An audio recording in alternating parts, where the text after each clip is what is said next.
Hi friends, welcome to செல்வ Vinayaka channel. இன்றைக்கி நம்ம சேனலில் என்ன பார்க்க போகிறோன்னா, சூப்பரான சுவையான ஒரு பலாப்பழ பாயாசம் தாங்க பார்க்க போகிறோம். இந்த பலாப்பழத்தை வச்சு சூப்பராக நம்ம பாயாசம் பண்ணலாம், அல்வா பண்ணலாம், ஏன் சட்னி கூட பண்ணலாம். இன்றைக்கி நான் பண்ண போகிறது பலாப்பழ பாயாசம். பலாப்பழத்தில் உள்ள சொலையை நல்லா க்ளீன் பண்ணிவிட்டு குட்டி குட்டியாக நறுக்கி அது தண்ணி விட்டு அவிச்சு எடுத்துக்கலாம். நல்லா அவிச்சு எடுத்துட்டு தண்ணி நார்னதுக்கப்புறம் அந்த தண்ணி அவிச்ச தண்ணியோடு சேர்த்து நம்ம பலாப்பழ சொலையை நல்லா அரைச்சி ஃபைன் பேஸ்ட்டாக அரைச்சி எடுத்துக்கலாம். இது நீங்கள் அல்வானா கொஞ்சம் ஃபைன் பேஸ்ட்டாக அரைச்சிக்கலாம். இது நான் கொஞ்சம் பார்த்திங்கன்னா திருப்பருன்னு அரைச்சிருக்கேன். பாயாசத்தில் கொஞ்சம் அங்கங்கே கடிப்படும் போது செம்ம சூப்பராக இருக்கும்.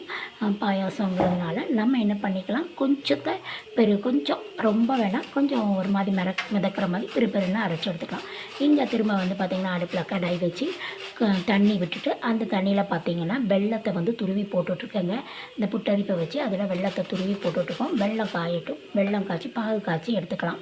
இந்த வெள்ளைப்பாகுக்கு பதம்லாம் தேவையில்லை, வெல்லம் கரைஞ்சாலே போதும். நம்மளுக்கு அப்படி துண்டாக போட்டோம்னா வெல்லம் கரையாது.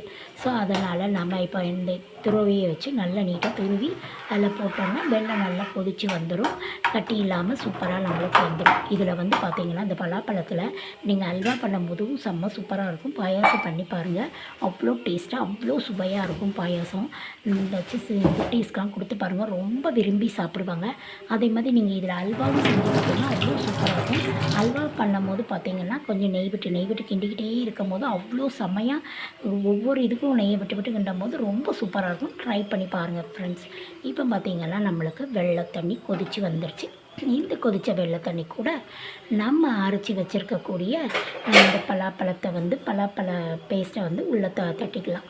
இந்த பேஸ்ட்டை தட்டி இது கூட நல்லா கலக்கி எடுத்துக்கலாம். பலாப்பழம் நல்லா அரைஞ்சி வந்திருக்கு, இதை நல்லா கலக்கி எடுத்துக்கலாம். சூப்பராக இருக்குது.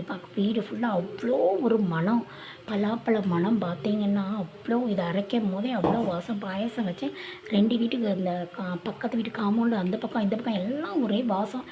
என்னடா பண்ணுற நீ என்ன பண்ணிகிட்ருக்க வீட்டில், ஒரு செம்ம வாசம் அடிக்குன்னு பக்கத்து வீட்டுக்காரங்களாம் நம்மக்கிட்ட கேட்க ஆரம்பிச்சிட்டாங்க. அந்த அளவுக்கு அவ்வளோ வாசம். சரி, இப்போ இது கொதிக்கட்டும், நம்மளுக்கு நல்லா சூடாகட்டும். இதை நல்லா அப்படியே கிண்டி விடுங்க, வெள்ளை தண்ணியோடு சேர்த்து கிண்டி விடுங்க. அதுக்கப்புறம் பார்த்திங்கன்னா இது கூட கொஞ்சம் நம்ம பால் விட்டுக்கலாம். நீங்கள் தேங்காய் பால் வேணாலும் விட்டுக்கலாம், பசும்பால் வேணாலும் விட்டுக்கலாம். நீங்கள் பசும்பால் விடுறதா இருந்தால் நல்லா சூடு பண்ணி ஆற வச்சு விடுங்க. அதாவது பழைய பாலை விட்டுறக்கூடாது. பழைய பாலை விட்டிங்கன்னா சம்டைம் தரையிறதுக்கு வாய்ப்பு இருக்குது. நீங்கள் என்ன பண்ணுங்கள், இன்றைக்குள்ள ஃப்ரெஷ்ஷான பாலாக இருந்தால் மட்டும் பால் விடுங்க. அப்படி இல்லையா நீங்கள் தேங்காய் பால் யூஸ் பண்ணிக்கலாம்.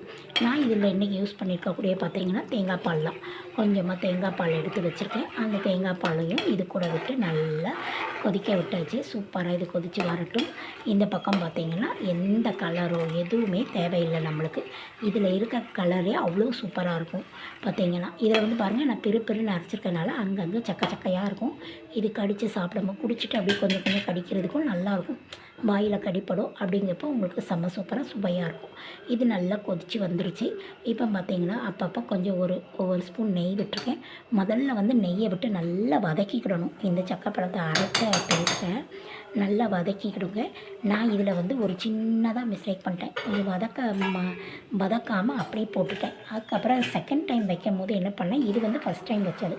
செகண்ட் டைம் இது காலி ஆகிட்டு இன்னும் கொஞ்சம் வேணும்னு வீட்டில் உள்ளவங்களாம் கேட்டாங்கல்ல. செகண்ட் டைம் இன்னும் கொஞ்சம் பீசஸ் இருந்தது, அதை வச்சு வைக்கும் போது நல்லா வதக்கி வச்சுட்டேன். இப்போ நான் பார்த்திங்கன்னா பால் ஆட் பண்ணிகிட்ருக்கேன். தேங்காய் பால் தான் இதில் நான் ஆட் பண்ணிகிட்ருக்கேன். சூப்பராக பார்த்திங்கன்னா அரைச்சி வச்சுருந்தது தேங்காய் பாலையும் நல்லா ஆட் பண்ணி விட்டாச்சு. இது கூட நல்லா கொதித்து வரட்டும். செம்ம சூப்பராக இருந்தது. நீங்கள் அப்படி பண்ணும்போது வதக்கி பண்ணும்போது இன்னும் சுவை அதிகமாக இருக்கும். இது கூட கொஞ்சம் ஏலக்காய் தூளையும் போட்டு நல்லா கிண்டியாச்சு. நல்லா இந்த பாயாசம் நல்லா கொதித்து வந்துருச்சு. இப்போ இதை நல்லா என்ன பண்ணிக்கலாம், நம்ம இறக்கி எடுத்துக்கலாம். கொதித்த பாயாசத்தை இறக்கி வச்சுட்டு அடுப்பில் குட்டியாக நம்மளுக்கு நெய் ஊற்றி முந்திரி திராட்சை இதெல்லாம் வதக்கி நெய்யில் வதக்கி இது கூட போட்டு இறக்கணும்னா சுவையான சூப்பரான சக்கப்பழ பாயாசம் நம்மளுக்கு ரெடிங்க. இதுக்கு மேலே பார்த்திங்கன்னா நான் கொஞ்சம் தேங்காய் பூவும் தூவியிருக்கேன். கொஞ்சம் ரொம்ப இல்லை, ஒரு 2 ஸ்பூன் கிட்ட தேங்காய், சின்ன ஸ்பூனுக்கு 2 ஸ்பூன் தேங்காய் பூவும் துருவி போட்டிருக்கேன். அவ்வளோ சூப்பராக இருந்தது. இப்போ முந்திரியும் நெய்யில் வறுத்து இதில் கொட்டிட்டோன்னா செம்ம சுவையான சூப்பரான பாயாசம் ரெடி ஆயிடுச்சுங்க. சுட சுட பரிமாறும் போது அவ்வளோ சூப்பராக இருக்கும். இந்த வீடியோ பிடிச்சிருந்ததுன்னா லைக் பண்ணி ஷேர் பண்ணுங்கள் ஃப்ரெண்ட்ஸ். தேங்க்யூ.